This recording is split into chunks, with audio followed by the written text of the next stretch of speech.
estava falando que nós temos um novo jeito de se mobilizar. Ah, mas o Uber agora está embaixo. Não, está embaixo há uns dias, aí daqui uns dias volta ao normal, não é? Nós temos um novo jeito de comprar. Vocês vão ver daqui a pouco, eu vou dar uma pincelada no supermercado, já sem ninguém atendendo. É um jeito de entregar, os drones, uma nova pegada de gente que nunca caminhou, nunca deu bola para essa história da sustentabilidade, da alimentação saudável, hoje está caminhando e assim por diante. A questão das startups, um novo estilo de gestão, de decisões mais rápidas, assim como as aulas, de repente assim são à distância, online, a realidade virtual, a possibilidade de visitar outros lugares sem sair do lugar onde nós estamos, museus, bibliotecas e assim por diante. Mas o que eu percebo que veio e acredito que para ficar é um novo relacionamento, um novo jeito de lidar com as pessoas. E esta transparência no relacionamento passa pelo relacionamento dos professores com os alunos, dos alunos com os professores, o relacionamento nessas relações comerciais e assim por diante. Eu cito como exemplo quando você estaciona o seu carro num posto de combustível e aí vem aquele frentista para lavar o para-brisa do seu carro. Ele primeiro passa aquele rodo, passa aquela esponja, aquela sujeira toda, aquele sabão, e aí como é que ele faz? Ele passa aquele rodo e aquilo vai limpando, vai clareando e a gente percebe que aquilo é que faz com que eu enxergue o próprio frentista melhor. Então, esse novo jeito de se relacionar, ele tende a ficar. Não há espaço mais para um passar conversa no outro, isso nas relações comerciais, em todo tipo de relacionamento com quem está próximo da gente. Enfim, um novo padrão econômico surgiu que está saindo daquela mesmice. Nós temos muitas coisas que estão surgindo com esta pandemia e algumas vão passar e outras vão permanecer. A grande dúvida está, sim, mas de que jeito? Que novo jeito tem, por exemplo, de repassar o conhecimento? Que novo jeito tem de nós aprendermos? Que novo jeito tem de nós ensinarmos? Olha quantas pessoas foram pegas de surpresa, né? Quantas pessoas foram pegas de cueca no meio da festa, não é? Que de repente tiveram que transportar o seu conhecimento através das aulas virtuais, através de canais no YouTube e assim por diante, né? E aí foi o teste, né? As crianças que assistem televisão, filmes extremamente bem produzidos e de repente passaram a assistir aulas de uma qualidade duvidosa e não por quê? Porque nunca tinha sido feito aula daquele jeito e não há como interter jovens, crianças em produções mais ou menos, em aulas mais ou menos. Não, isso não tem jeito, precisa e está havendo uma correria para uma profissionalização desse tipo de relação. Essa é a grande dúvida, como fazer com que a gente se comunique melhor, como fazer com esse novo momento.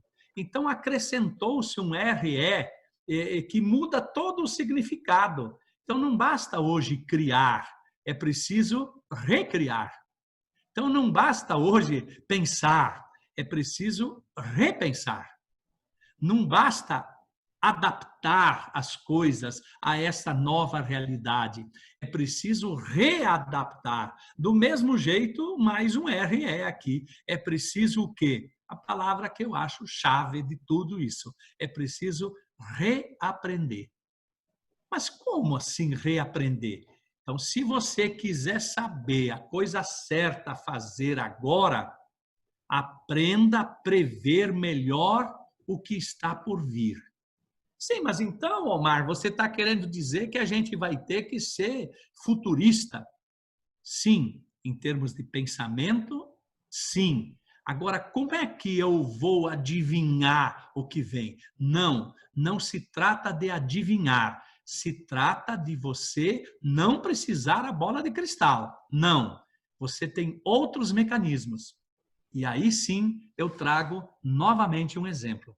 Perguntaram em 1800 e pouco para aquele extraordinário mestre artesão Aleijadinho, que o próprio nome, a alcunha que deram a ele, já dizia tudo. Eles amarravam o martelo em uma das mãos e amarravam a talhadeira, o formão na outra mão. Imaginem vocês a dificuldade desse artesão para esculpir estátuas em madeira. Em pedra-sabão também, mas em madeira, que era o clássico, as estátuas lindas, essa obra barroca que ele deixou em algumas cidades mineiras. Aí perguntaram para ele, Aleijadinho, como é que você faz estátuas tão lindas? E ele disse, uai, sou, ela já está dentro da madeira, eu só tiro aquilo que está sobrando. Olha a sacada do cara. Então, só tira o que está sobrando de uma madeira quem consegue imaginar o que é para ficar. Porque senão vai dar uma lapada naquela madeira, vai tirar aquele canto que ia ser a orelha do santo. Então, é preciso imaginar. Então, nós também podemos imaginar o que está por vir. É ficar atento, antenado, como se costuma dizer, com aquilo tudo que está acontecendo e a gente assim imaginar aquilo que está por vir para a gente tomar as decisões agora. E o mundo continua mudando. E continua mudando e vai continuar mudando numa velocidade monstra.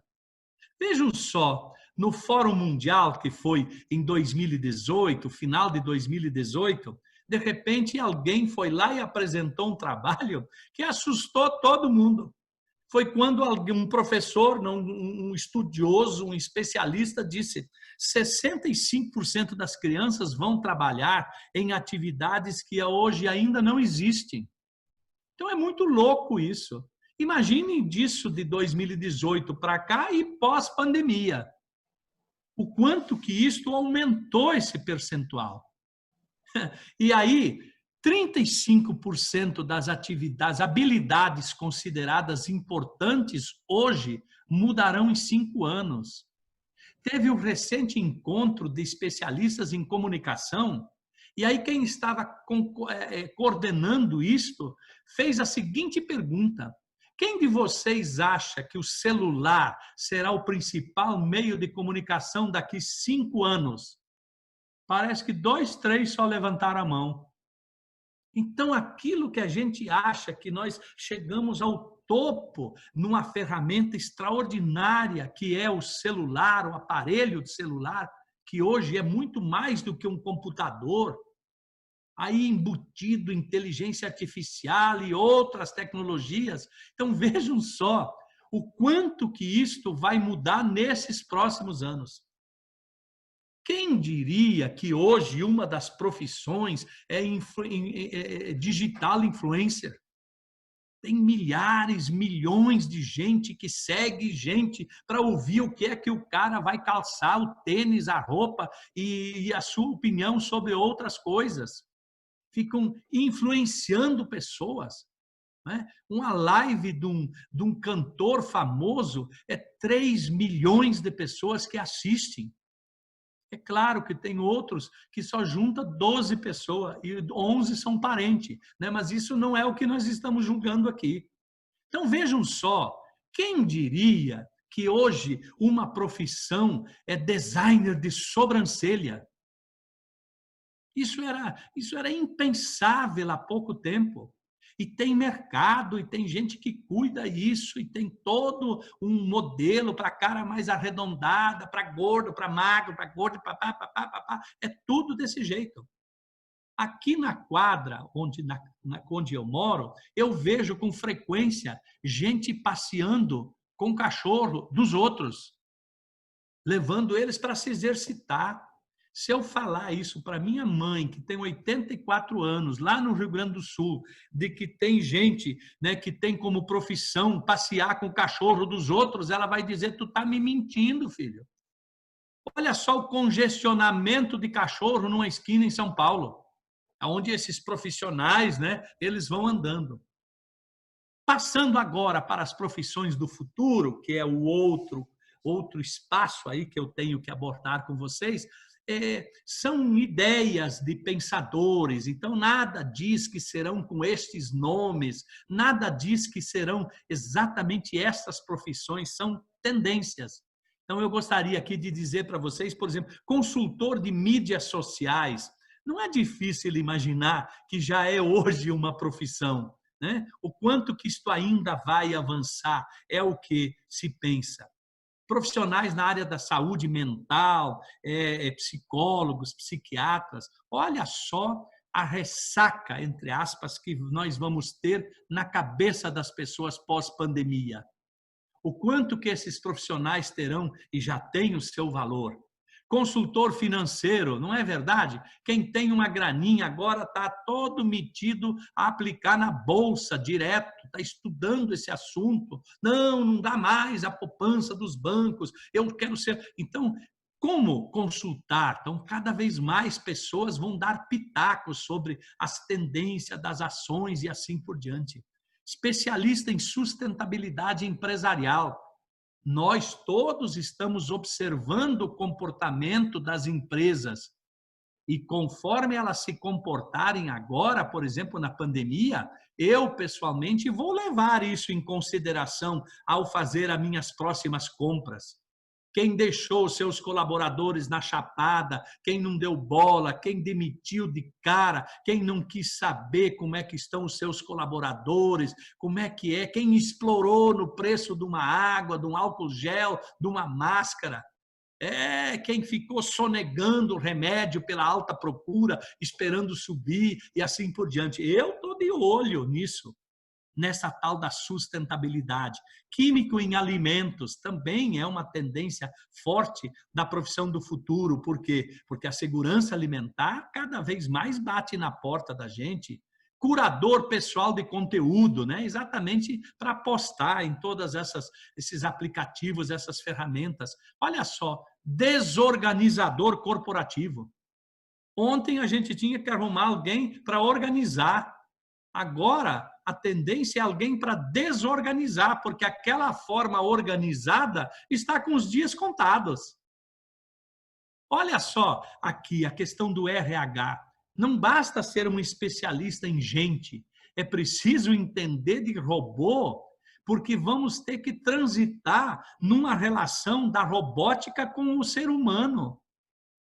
Então, é mais do que vinha se estudando para ser um profissional de RH.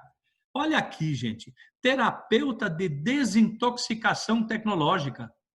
Isso já precisa agora, imagina amanhã ou depois. Ou seja, é muitas horas diante de ferramentas tecnológicas, muitas horas em frente ao WhatsApp e assim por diante. Consultor de felicidade, mais do que nunca hoje precisa as empresas se preocuparem com a felicidade, com a realização das pessoas. A questão do gerenciamento de cidades inteligentes, colocando inteligência nos semáforos, não só nisso, mas na segurança das cidades e assim por diante. Consultor de energia em energias alternativas, já está em prática isso. Condutor de drone, especialista na utilização dos drones para diversas atividades. Consultor de realidade virtual, é a questão de... O turismo do futuro vai ser esse, gente. Então, não vai ser seguro eu visitar uma determinada região por algumas questões de segurança. O que vai acontecer? A gente vai lá visitar virtualmente. Vamos visitar o Museu de Louvre, lá em Paris, sem a necessidade de estar lá pessoalmente, e assim a Catedral de Notre Dame, e assim por diante. Especialista em simplicidade. Olha só o que alguns especialistas estão dizendo que é uma profissão do futuro. Então, está tudo muito complexo. Então, as pessoas estão complicando as coisas, nós estamos complicando. Precisa de um especialista em simplicidade, transformar aquilo que é complexo, como acertar o cubo mágico, para um feijão com arroz com ovo frito num fogão caipira. É muito comum eu receber um artigo e a pessoa me encomendar uma simplificação dele para ser mais entendível quando os outros vão ler. Esse é um segredo. Isso já poderia ser hoje uma profissão. Quantos que preparam palestras que são de difícil entendimento? Muito profissionais que conhecem, que manjam demais de um determinado assunto. Não é verdade que, por vezes, não dão conta de explicar isso porque tem palavras técnicas e essa complexidade deixa as pessoas não entendendo o assunto. Mas vocês devem estar pensando, sim, mas aí como é que faz? Eu estou aqui estudando o curso, como é? E o Omar não falou que uma das profissões do futuro é a minha, um desses 11 cursos que eu estou cursando aí na Fibra. Não se preocupe, não. Não estou aqui dizendo que você deve largar o que você está fazendo, não. Continue, mas isto não será o suficiente para você fazer sucesso enquanto profissional. Não é o suficiente para que todos corram atrás de você querendo te contratar. Não, nós não somos o Cristiano Ronaldo, nós não somos o Messi, nós não somos o Cebolinha do Grêmio que foi vendido agora lá para um time, para o Benfica de Portugal. Não, nós somos profissionais que estamos aí estudando aquilo que estava à nossa disposição, aquilo que estava mais próximo de nós, aquele vestibular que nós damos conta de passar. Eu fiz administração de empresas há tantos anos atrás, porque eu levei pau no primeiro vestibular que foi de direito. Então, se eu tivesse passado no vestibular de direito, eu teria sido advogado. E não menos feliz do que eu fui como administrador. Mas isso não foi o suficiente, vocês viram aí rapidamente que eu voltei a estudar, fiz uma especialização em inteligência competitiva e queria aprofundar mais o assunto. E aí fui estudar lá em Marselha, na França, né, numa parceria com a UNB e a Universidade Federal do Rio, de fazer o mestrado em inteligência competitiva. E tive chances de permanecer por lá fazendo doutorado e eu preferi voltar ao mercado ao invés de fazer o doutorado. E foi o que eu fiz, e aí virei palestrante e assim por diante. Mas o que eu estou dizendo é que isto não é o suficiente, que nós temos que, diante de tudo, de todos os jeitos que nós temos de aprender, é preciso, paralelamente, a pegar uma destas tendências e focar e ir trabalhando junto. É como se você tivesse uma empresa e, paralelamente, montasse uma outra. E, de repente, esta outra pode crescer de tal forma que você vai ser a sua principal empresa amanhã. Então, paralelamente ao que você está estudando, continue, leve cada vez mais a sério isso, mas fique antenado, abra sua cabeça para essa nova realidade. E não fique com a cabeça do jeito que está aí o slide. Não, ele diz assim, não, agora eu estou em dúvida. Não, a dúvida é legal, a dúvida é gostosa de ter, mas isso deve ser uma provocação para que você tome um outro rumo, busque um adendo, um anexo à sua cabeça, abra a cabeça. E esta velocidade do conhecimento é um negócio espantoso. Até a Segunda Guerra, a cada 100 anos, né, até 1900, a cada 100 anos mudava, rodava, dobrava o conhecimento. Depois da Segunda Guerra, a cada 25 anos dobrava o conhecimento. E vocês têm ideia como é que é agora? Muda da noite para o dia. Nesse instante, tem os lugares que já é dia, já está mudando. Há outros lugares, como aqui no Brasil, é noite. Então, é questão de horas, dependendo qual é a área. Então, isso muda da noite para o dia, porque todo dia nós temos um novo futuro. Então, o drone que há 10 anos atrás os Correios lá da Suíça já utilizavam para levar insulina lá nos Alpes para aquele senhor idoso que precisava e não podia ir até a farmácia porque não tinha como sair lá da casa nos Alpes, está aquela neve toda, já entregavam com drone. Claro que isso tudo foi sendo aperfeiçoado, como é aperfeiçoado todo dia. Então, a utilização dos drones hoje já está para entregar pizza, entregar livro e assim por diante. A pulverização em algumas regiões do mundo já está sendo feita com drone. A pulverização nas lavouras e assim por diante. Vocês que moram aí no Pará, que são riquíssimos em águas, vocês não têm ideia o que é uma região seca que não tem água. Então, são 2 bilhões de pessoas no mundo que não têm água o suficiente para beber, para cozinhar. E aí, o que acontece? Israel, que é um país avançadíssimo em termos de inovação, olha só o que esses caras fizeram para resolver o problema da seca. Eles bolaram um aparelho, uma máquina, para extrair a água do ar.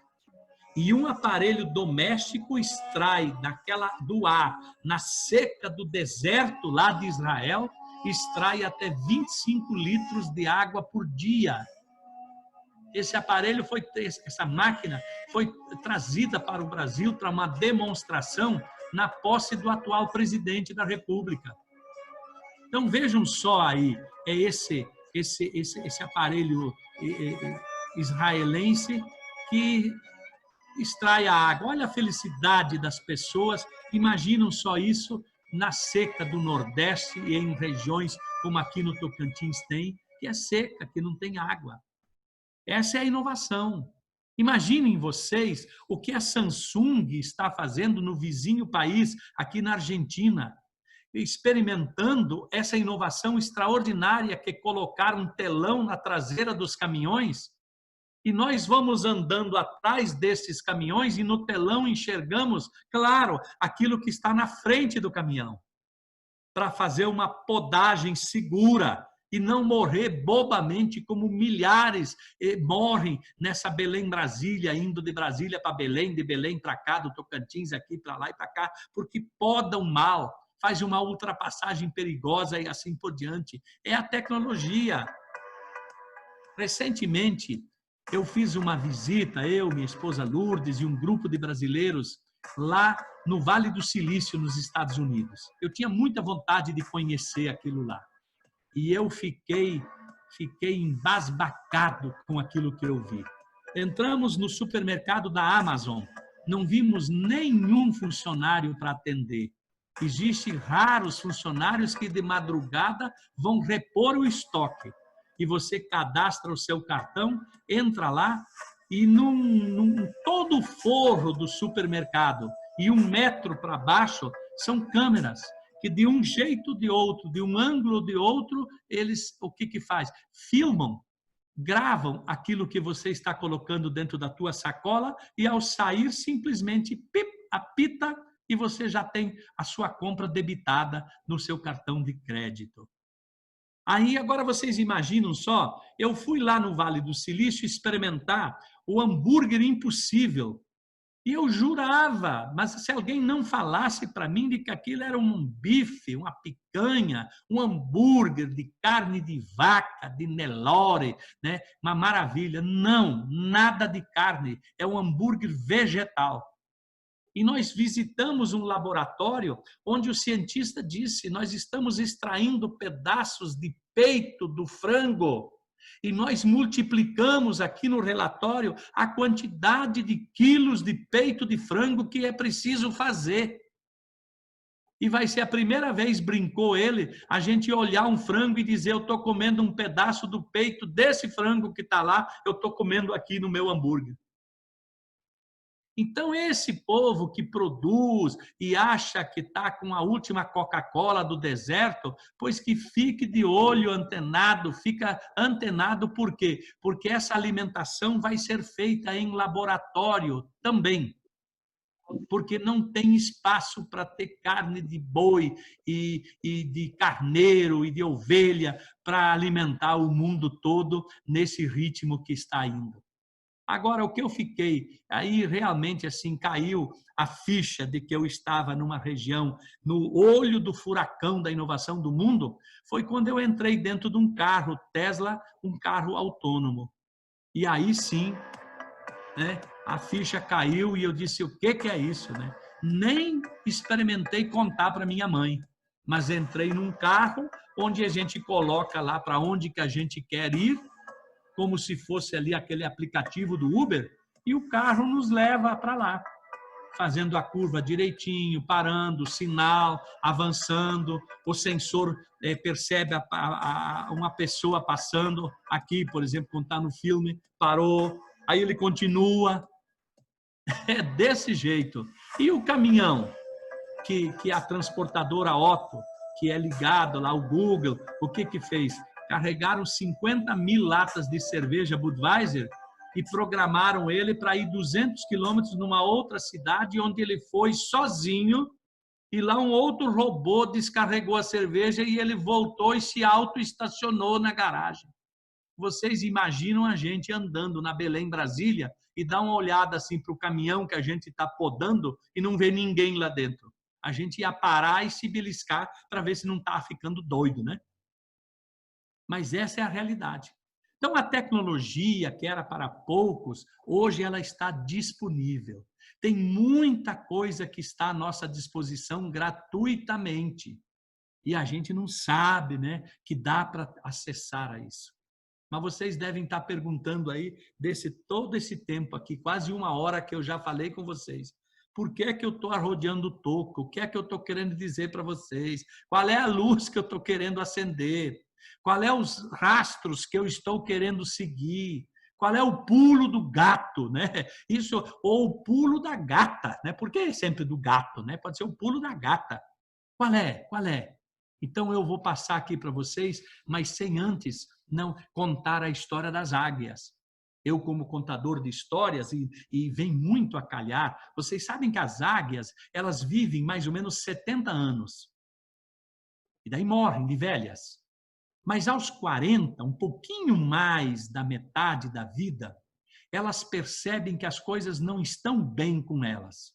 Percebem que o bico já está grande e torto, dificultando elas bicar, percebe que as suas unhas estão tortas, curvas, não conseguem agarrar as suas presas, percebem que algumas penas estão cansadas nas suas asas que dificultam voar. E as águias, aos 40 anos, precisam ir para uma transformação. E elas voam para a parte mais difícil da montanha. E elas chegam lá e a primeira coisa que elas fazem, elas bicam contra a rocha até o seu bico, depois de sangrar muito, com certeza dói muito, o seu bico cair. E pacientemente as águias esperam um novo bico nascer, para que com este novo bico elas arrancam as unhas dos seus pés. E pacientemente elas aguardam novas unhas nascerem, para depois arrancar aquelas penas cansadas das suas asas, e pacientemente elas aguardam novas penas nascerem. Para depois desses 6 meses, mais ou menos, que dura essa transformação, elas estão prontas para um novo voo de mais 30 anos, para daí elas morrerem de velhas. A minha provocação é de que a gente também aproveite esse período agora de isolamento e que a gente faça, se é que ainda alguém não fez, o seu momento de transformação, de reflexão, de pensar na vida, pensar sobre o futuro, pensar sobre a razão de nós estarmos aqui. Mas não precisamos fazer voos somente aos 40 anos. Você que tem 20, 30, 25, 40, 50, 60, 70 anos, faça o seu voo. Se ainda não fez, faça, experimente isto, para ver o quanto que vai mudar a sua vida. E esses avanços que nós estamos tendo, nem sempre pelo amor, mas pela dor, vão fazer com que a gente entenda de uma vez por todas que o pulo do gato que eu quero passar para vocês é este. É nós desaprendermos o modo como nós trabalhamos há muitos anos e desenvolver novas capacidades para nos mantermos competitivos. E isso não é, gente, zerar tudo. Pegar o nosso contador aqui de dias e zerar. Não, é aproveitar o tempo que a gente imagina que ainda nos resta nesta caminhada, nesta vida, a essa altura do jogo. E abrir, nos permitirmos abrir esta gaveta que nós temos aqui na nossa cabeça e permitir que coisas novas deste mundo novo, dessa nova realidade, entrem na cabeça da gente. Essa cabeça que é como se fosse um cofre, mas que nós temos a senha. Nós é que temos a senha para abrir essa cabeça ou não abrir.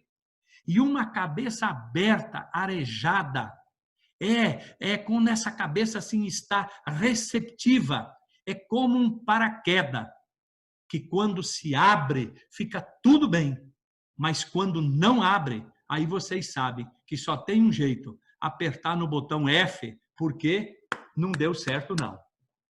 Então é abrir essa cabeça, esse paraquedas, e nos permitirmos a entender que o pulo do gato nesse trilho que nós estamos andando, que nós estamos indo, é trocar de pista. É pegar aquela pista que nós vínhamos vindo e mudar de pista. É isso mesmo. Na ausência, na dificuldade, na impossibilidade de nós trocarmos o chip, eu tive vontade lá no Vale do Silício de trocar o chip de tudo aquilo que eu vi lá que está acontecendo, que está impactando o mundo com o avanço da tecnologia. Mas não é só isso, tem um outro lado da moeda. Então, na impossibilidade de trocar o nosso HD, de tirar o chip, mas isto aqui nós podemos fazer, é virar a chave do disjuntor, é ir para outra pista. É observar, dar uma sapiada naquilo que está acontecendo ao nosso redor. Aqui no Tocantins tem o hábito, eu vou dar uma sapiada lá na feira, eu vou dar uma sapiada, é olhar. E não enxergar mais as pessoas como inimigas, como concorrentes, mas como parceiras. Que exemplos maravilhosos, empresas que se juntaram para desenvolver a vacina. E grandes laboratórios, empresas que se juntaram para oferecer conteúdos através de lives, juntando uma parte de um conhecimento de um com o conhecimento de outro. Quem usa óculos sabe muito bem que, por vezes, o óculos ele está embaçado. Então, é preciso pegar uma flanela, botar um spray daqueles limpa-óculos e dar uma limpada no óculos para permitir que a gente novamente tenha uma distância de visão, que a gente passe a enxergar mais longe e não andar com o óculos embaçado. De repente, o empresário tem uma empresa, ele tem a segunda, e de repente ele tem que mudar totalmente, dar uma guinada como tantos estão mudando agora com esse advento da pandemia. E observar o caminho do dinheiro, observar as tendências dos negócios, como esta empresa americana, que é uma das maiores transportadoras do mundo, a Mark, o que ela fez? Ela percebeu na sua distância de visão de que cada vez mais serão transportados menos mercadorias. E ela sacou que no futuro o seu negócio será abalado. diante da tendência de imprimir as mercadorias em impressora 3D na localidade, que é uma realidade, nós vimos lá no Vale do Silício a Tigre estabelecida por lá, observando o desenvolvimento das impressoras 3D para fazer com que ela tenha aqui no Brasil o domínio dessas impressoras para serem instaladas nas empresas de venda de material de construção, porque as conexões Tigre serão impressas no local em impressora 3D. Hoje já tem a impressão de tênis, de calçados. Aí o que foi que a Mark fez? É uma das maiores investidoras do mundo em impressora 3D. Ela está prevendo que capaz, e é bem provável que vai ter que matar o seu negócio principal hoje, mas ela já está caminhando paralelamente com uma nova pegada para que ela domine essa tecnologia. Vejam só a sacada de tudo isto que está acontecendo. Mas a preocupação, certamente, de vocês é essa aqui. Então, diante desses avanços tecnológicos, nós vamos sobrar? Pois tenham a certeza de uma coisa: tarefas repetitivas serão feitas pelos robôs que farão muito melhor do que nós. Porque nós, tarefas repetitivas, nós vamos errar. E nós erraremos muito mais do que os robôs. Então, é uma realidade. Então, você que está aí fazendo uma tarefa repetitiva, coloque a barba de molho. Fique veiaco. Porque, sim, você corre o risco de perder a tua vaga para um robô. Nós visitamos uma hamburgueria lá no Vale do Silício, nenhum funcionário. Você programa o teu hambúrguer e ele sai lá, você vai ainda acompanhando toda aquela máquina robotizada. Vejam só. Agora, se você estiver fazendo coisas, está se preparando para pensar, criar, sorrir, abraçar, não se iluda não, nós vamos voltar a se abraçar daqui uns dias. Então esse negócio, não, nunca mais vamos se abraçar, é conversa fiada.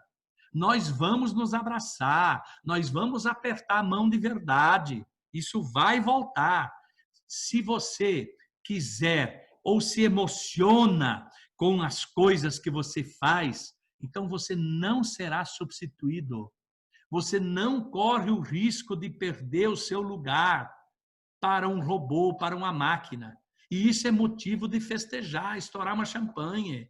Eu não vou ser substituído, eu tenho certeza disso. Eu posso me relacionar com o robô, mas ele não vai tomar o meu lugar. O grande diferencial do ser humano será ser humano. E quando eu falo de ser humano, não é ter um coração bom, não. Está aí embutido ser ético, sensível, solidário, colaborativo. Essa é a palavra de ordem. As pessoas mais humanas serão as mais bem-sucedidas. Por isso que não basta pensar somente em nós. Não, mas num primeiro momento, sim. Eu preciso estar bem para ajudar as outras pessoas. É o que faz a moça, a aeromoça. Ela não diz assim quando começa o voo: ó, se essa coisa aqui ameaçar cair, você trate de colocar primeiro a máscara que vai descer aqui, coloque em você. Depois que você tiver com a máscara, você ajude as crianças, os idosos ou as pessoas que estão aí do teu lado. Primeiro, eu tenho que estar bem. É por isso que eu preciso saber qual é o meu propósito. Nunca se pensou tanto no propósito, nunca se pensou tanto na necessidade da gente entender o que é que nós estamos fazendo aqui. O propósito é o combustível da alma. Qual é o meu caminho? Quando eu falo qual é o meu caminho, não é o caminho do Santiago de Compostela, que eu já fui lá fazer uma parte dele. Não, não é isso. Não é preciso ir para a beira do mar, não é preciso ir para um local totalmente silencioso, que só tem o cantar dos pássaros para você pensar na vida e ver qual é o seu propósito. Não. O sentido da vida você percebe quando você pensa nela, quando você pensa na vida. E a gente tem um teste muito rápido de se fazer, que é descobrir qual é o propósito. Quando você pergunta, Gilberto, qual é o teu propósito? Aí você começa a falar do teu propósito, professor, e eu percebo se os teus olhos estão brilhando. E se o seu olho brilhar, eu percebo que você faz aquilo com muita alegria e com muito carinho, com muita vontade. Você está apaixonado por aquilo que você faz. E aí eu pergunto, se você está tão feliz ao relatar o seu propósito, aquilo que você faz, se tivesse um outro jeito de sobrevivência e eu te perguntasse, você seria capaz de fazer isso, Gilberto, que você está fazendo e que teu olho brilha, você seria capaz de fazer isso 0800? De graça.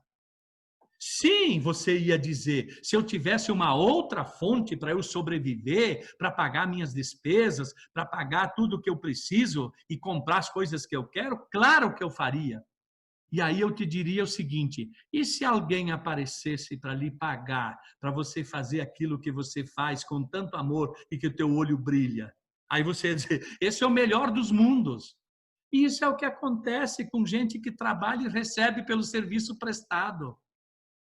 E tem muita gente que não entende isso e passa um tempo todo reclamando que ganha pouco, que tá fazendo, que não está fazendo aquilo que gosta e etc e tal. Se você não tem o privilégio de fazer aquilo que você gosta, como eu tenho, trate de gostar daquilo que você faz, senão é muito pior. Por isso, eu um dia fui provocado, pô, mas e o teu propósito, Omar? Como é que é? Eu disse assim, eu arrisco dizer, é mudar a vida das pessoas por meio de um incentivo, de uma provocação.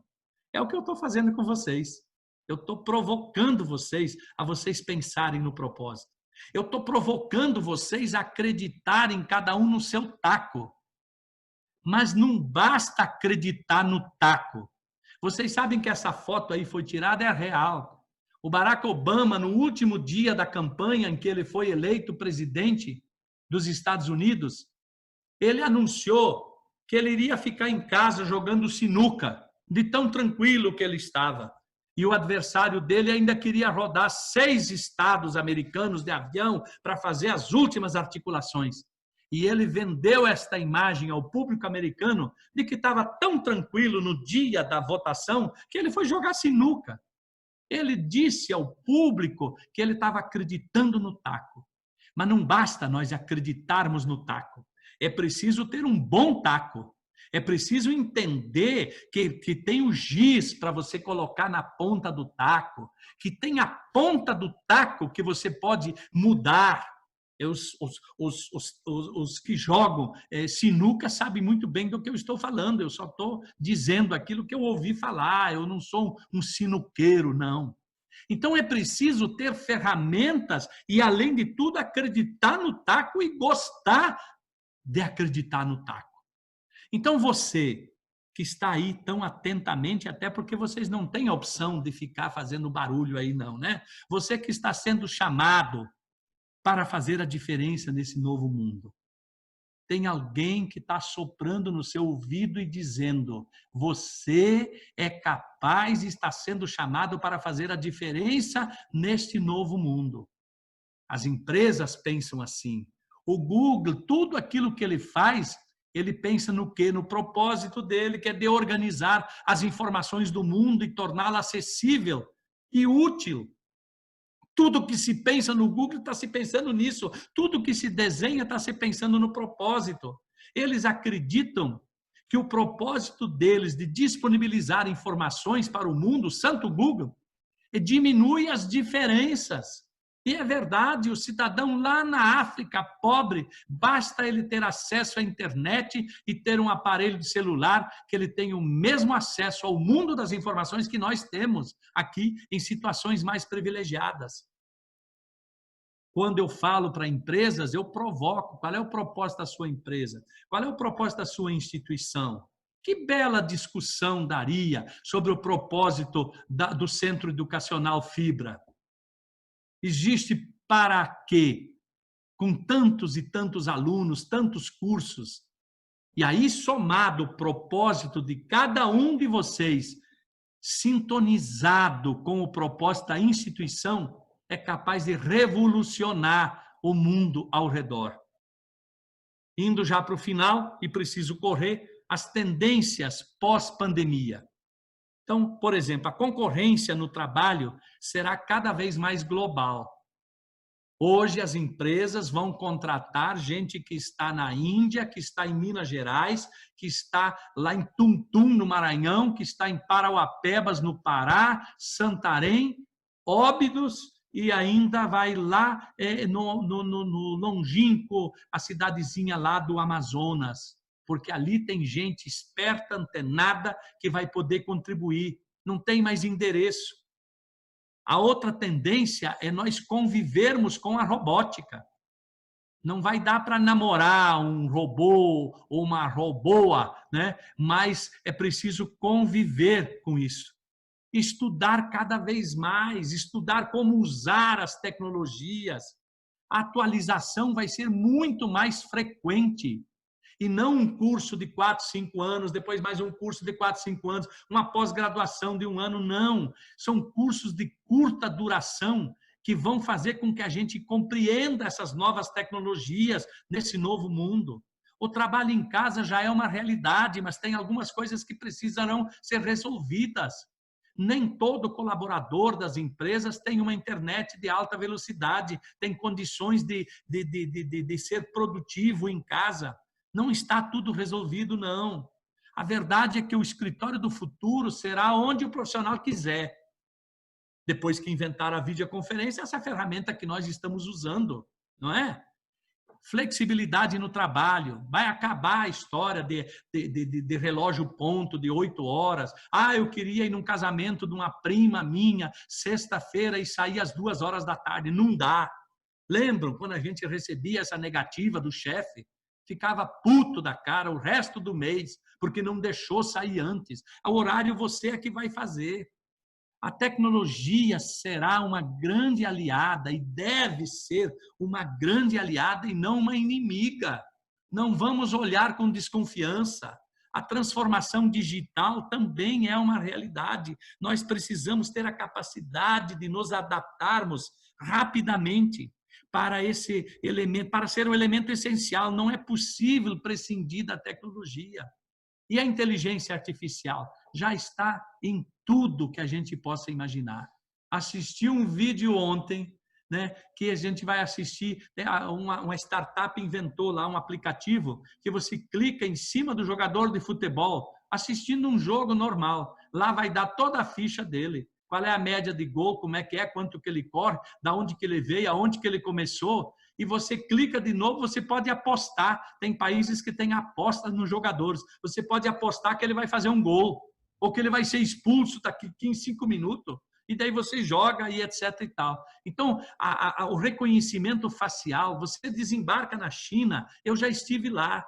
Todo o sistema de informação sabe que desceu um gordinho lá, claro que veio do Tocantins e assim por diante. Eles reconhecem a gente nas aglomerações, nos estádios de futebol, nos aeroportos e assim por diante. Mas o novo desafio, sem sombra de dúvida, indo para o final aqui da nossa conversa, é buscar o equilíbrio. A busca pelo equilíbrio, a tecnologia, ela terá um espaço, sem dúvida alguma. Deve ocupar um papel cada vez mais importante no nosso dia a dia. Não tem como, né? O desafio será buscar o equilíbrio. Nós, seres humanos, precisamos entender o limite entre o digital e o real das nossas vidas pessoais. Mas isso não é o suficiente. Esse equilíbrio que me refiro é o que pode nos evoluir a um patamar que o mundo precisa, tanto no âmbito econômico quanto no âmbito da sustentabilidade. É uma questão de sobrevivência. Quem nunca pensou em respeitar o meio ambiente já está mudando o discurso. Quem nunca pensou que nós precisamos tornar este mundo sustentável, já passou a pensar. Chegou um momento em que nós equilibramos em que os ricos e os pobres passaram pelo mesmo medo de contrair o Covid, o vírus. E depois, claro, que temos diferenças de acesso à medicação, aos hospitais, às UTIs, etc. e tal. Mas, em princípio, muita gente muito rica foi ceifada pelo coronavírus. E ainda outros tantos serão. Por isso que eu não tenho dúvida que nós todos sairemos melhores do que entramos nessa pandemia. Isso tudo vai passar. Claro que vai passar, mas nós temos outros compromissos e precisamos defender com unhas e dentes outros valores que até então a gente tinha deixado um pouco de lado. E que legal, com S ou com C? Parabéns, parabéns, professor. Excelente palestra, parabéns. Muito bem, muito Gostei bem. da história das águias, gostei. Essa história é boa. E nunca teve tão apropriada para esse momento quanto... Para o momento, exatamente. Onde nós estamos nos reinventando, né? É verdade. Perfeito. Eu já sou um Omar 2.21. Já estou lá no ano que vem. Eu gostaria muito de... Eu estava acompanhando aqui no chat, Omar, e muitas pessoas elogiando a sua palestra, parabenizando, agradecendo, gratidão, gratidão. Então, show de bola. Eu estou muito feliz e realizado. Eu disse para a Cleice, do NAP, que nós iríamos fechar com chave de ouro, e realmente nós estamos fechando com chave de ouro essa brilhante... Cleice Fernandes, é isso que está aí nos vendo, é? Ela é a coordenadora do Núcleo de Apoio Psicopedagógico, né? Então, eu quero agradecer muito. Deixa eu ver se eu consigo tirar uma foto. Seria bom se todo mundo pudesse abrir, né? Deixa eu ver aqui. Eu tô vendo aqui. Aí, ó, professor Welton. Aí, se vocês puderem abrir, eu vou tirar uma foto, depois vou mandar para o Omar. Olha aí. Nós podemos, inclusive, fazer um quadro, né? Ninguém vai pendurar ele na parede, mas... Humberto Monteiro, Adrielma... E tal. Então, mais uma vez, muito obrigado, né? Olha aí, muita gente está abrindo aqui. Queremos agradecer a todos os professores, alunos da grande família Fibra, Centro Universitário Fibra. Olha só. Boa noite. Realmente, professor Suzuki, nós fechamos com chave de ouro, né? Muito obrigada, professor Omar, encerrando o nosso momento de acolhimento do semestre com chave de ouro. Obrigada, professor Gilberto Suzuki, também, que trouxe o professor Omar, né? E muito obrigada, professor Omar. De nada, vocês merecem muito mais do que isso. Ok, muito obrigado, Omar, aí pelo momento de reflexão, né? Aquele momento que todos nós precisamos olhar para dentro de nós e tirarmos uma lição, né, da pandemia para que haja um crescimento, ok? Então, você disse que vai contar uma história para fechar? Ok, vamos ouvir então essa história. Eu tinha muita vontade Eu sou um viajante, né? Eu e minha esposa andamos muito, conhecemos grande parte do mundo, onde vocês nem imaginam que alguém queira ir e nós já passamos por lá. E eu tinha muita vontade de conhecer Cuba, não por identificação com a linha ideológica de lá, nada. Mas Cuba é um país lindíssimo, tem praias lindas, uma cultura maravilhosa, um povo espetacular. E lá não tem algumas coisas que aqui tem, e isso é diferente, né? Lá, droga zero, porque o cara que ousar transportar, vender ou usar, ele vai para um resort que tem lá que se chama Guantánamo, né? E daí ele não sai mais de lá. Então, o cara prefere ficar do lado de fora mesmo, né?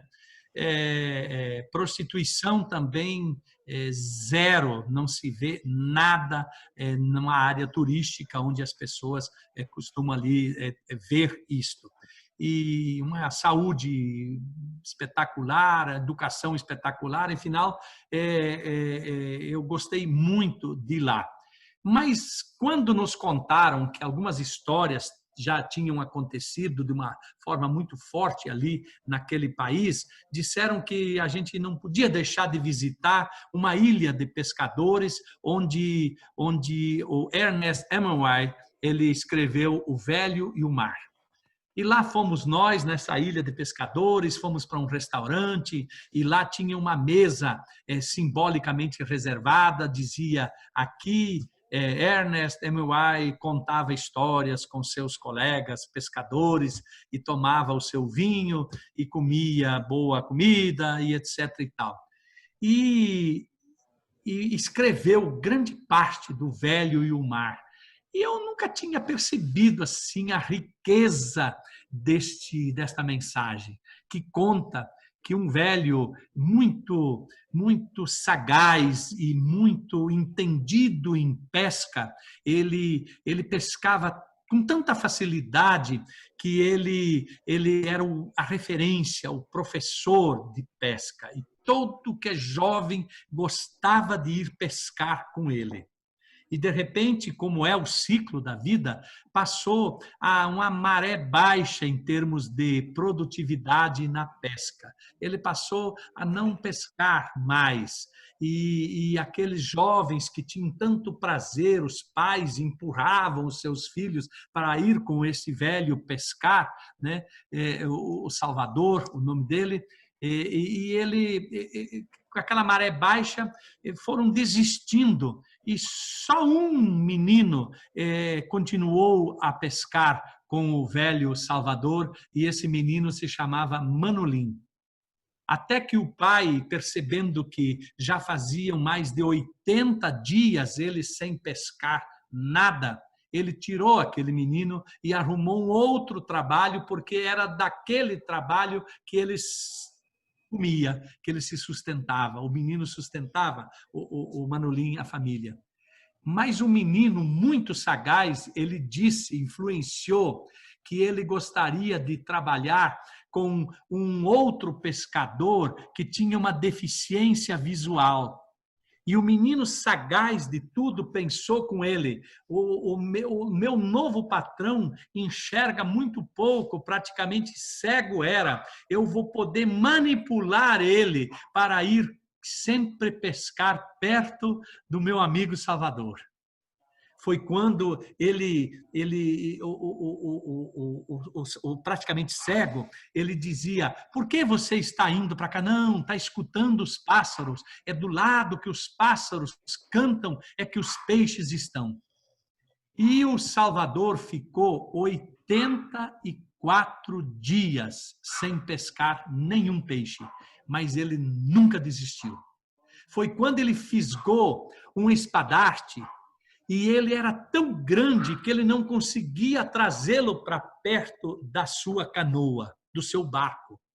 E ele foi lutando e travou uma luta com este peixe, que as suas mãos sangravam de tanto puxar, e aquele peixe cada vez ia mais alto mar.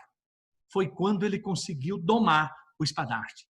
Domou ele, mas ele era tão grande que não cabia na sua canoa, no seu barco. Quando ele amarrou na lateral do barco o peixe, depois dele domado. E ele foi fazendo planos e começou o retorno para o continente, para a praia. E ele ficou fazendo planos o quanto que ele chegaria triunfante para esnobar aqueles que estavam debochando dele. E que de repente ele pegou aquele peixe tão grande. E ele foi indo, e ele focado naquela possibilidade de voltar a reinar como grande pescador, ele não se preocupou com o peixe, e enquanto isto, naquela viagem de volta, os tubarões começaram a comer aquele peixe, e quando ele estava perto da praia, ali estavam os jovens, os pescadores, os pais daqueles jovens, eles estavam ali, de repente, aquele barco que tinha sumido há muitos dias, ele estava de volta, e ele foi chegando perto, foi quando ele resolveu dar uma olhada no peixe, no troféu que ele tinha para mostrar que ele não estava morto, que ele estava ali ainda pescando. E quando ele olha, estava só a carcaça. e ele se fez, e ele se mostrou, e ele ficou muito decepcionado. Que no final da vida dele, depois que ele tinha passado por tudo aquilo, depois que ele tinha fisgado o peixe para mostrar que ele ainda estava em pé, ele percebeu que estava somente com uma carcaça para mostrar. E o bonito dessa história, que me emociona ao contar, é de que nós temos a opção de ter, no final da vida da gente, uma carcaça para mostrar ou um troféu. Que a gente tenha a humildade de aceitar que aquilo que a gente sabe é uma gota d'água perto do Guamá, que vocês estão aí perto de vocês. Que a gente precisa cada vez saber mais, estudar mais, buscar mais conhecimento, mas compartilhar. Aquilo tudo que eu soube durante todo esse meu tempo de vida, eu agora tenho vontade de compartilhar com as outras pessoas. Por isso que eu faço isso com tanto amor, com tanto carinho, compartilhar o conhecimento, produzir felicidade.